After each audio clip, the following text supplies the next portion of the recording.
Okay, so back here with another little whiteboard video for you. Which cardio is best for fat loss? So when the goal is to lose body fat, we know that cardio is just a tool in the fat loss toolbox to burn calories. It is not the be all and end all. You do not have to do it, but I recommend doing it because there's loads of health benefits, but just for the benefit of this video, we're gonna talk about it from just a fat loss perspective. Again, I have my trusty little ruler here. So which cardio is best for fat loss? As I said, it is just a tool to burn calories. There's two different types of cardio we can do. We have HIIT cardio, which I'm sure you're all familiar with, high intensity interval training, often done wrong. And then we have LISS, low intensity steady state, basically hard interval training and chilled out cardio. Which one is best? Which one's right for you? I'm kind of going to dive into that now. So what is HIIT cardio? HIIT is like 80% plus of your heart rate. Just while we're here, if you speak to someone and they say, oh yeah, I did a HIIT workout for an hour the other day, it's not true HIIT. When you're truly at 80% of your max heart rate, it is destructive. You can't breathe, you can't talk. It can't be done for more than 20 odd seconds. Big recovery time, massive amount of fatigue built up. It's brutal, okay? Pretty high, I'm gonna go over kind of the pros and cons. Pretty high chance of injury if you're doing like a high impact, like sprints, hill sprints, things like that. So I prefer to do my HIIT cardio on things like the ski erg, the rower, the assault bike, low impact stuff. It's still gonna drive the heart rate up, but I'll get to that shortly. So as we said, intervals between 4 to 10 rounds. Again, if you're doing 20 rounds of intervals, you're not doing HIIT. It's pretty challenging. This isn't just for anybody. So the barrier to entry is quite high. Don't fall. Barrier to entry is quite high. Here, you're not going to get a 120 kilo male who's in his 40s that hasn't trained forever to just smash out some interval sprints. A couple of other things as well. Hunger, it is going to make you hungrier, okay?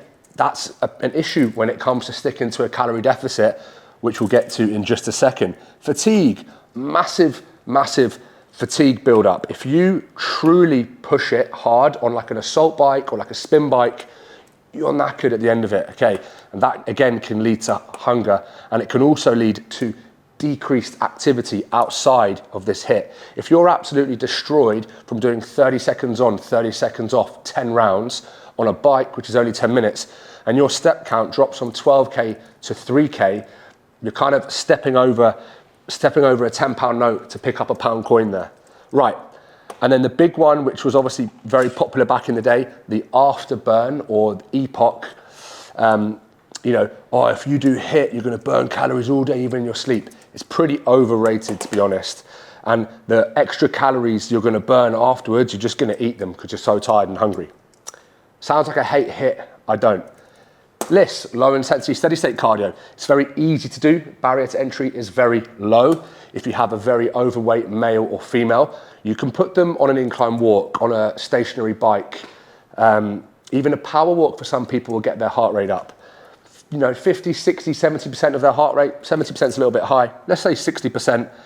Less fatigue, okay? You're not gonna be absolutely wrecked. It's not gonna drive up hunger, okay?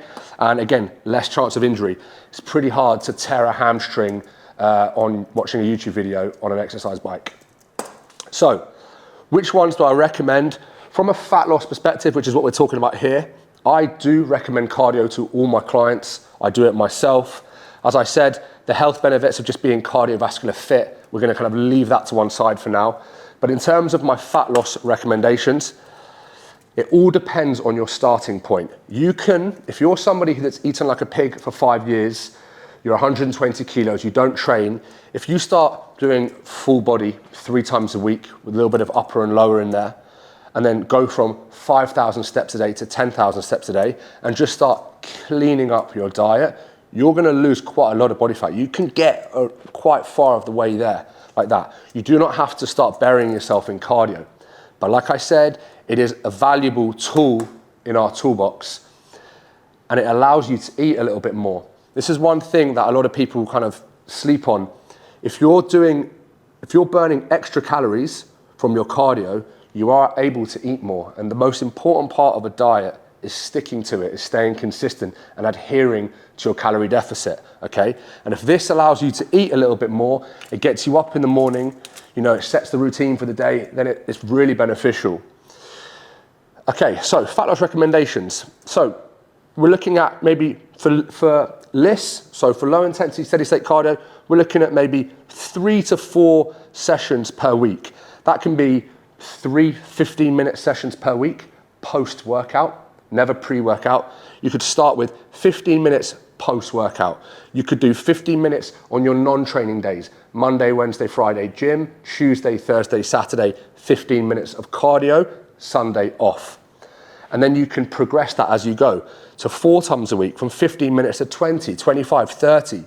If you're competing or you're super serious, that can become 5, 6 times a week, 45 minutes to an hour. It can be split 30 minutes AM, 30 minutes PM. Hopefully you haven't got the time to do that. If you have, then you need to get a job. So we have low intensity cardio. This is what I'd recommend. Now, I'm very big on this for fat loss clients and for myself and just for the general population. You want to be resistance training as your main form of training, and then you fit cardio in around your workouts. Like I said, on rest days or post-workout or separate from the training, like cardio in the morning, training in the evening, train in the morning, cardio in the evening. Do not do cardio pre-workout, okay? And if you do HIIT cardio pre-workout, it's over. The session's going to be terrible, okay? So if you're in a fat loss phase, I recommend starting with the minimal amount of low intensity steady state cardio and building that up over time, like I just said. Simple. If we go to HIIT cardio, now this is where things get a little bit complicated. If you are deep into a deficit and you're struggling with your hunger and you're struggling to stick to your calories, if you start throwing in HIIT training because it's going to burn calories or EPOC, afterburn, you might find that you start eating more and then you end up eating too many calories compared to what you're burning.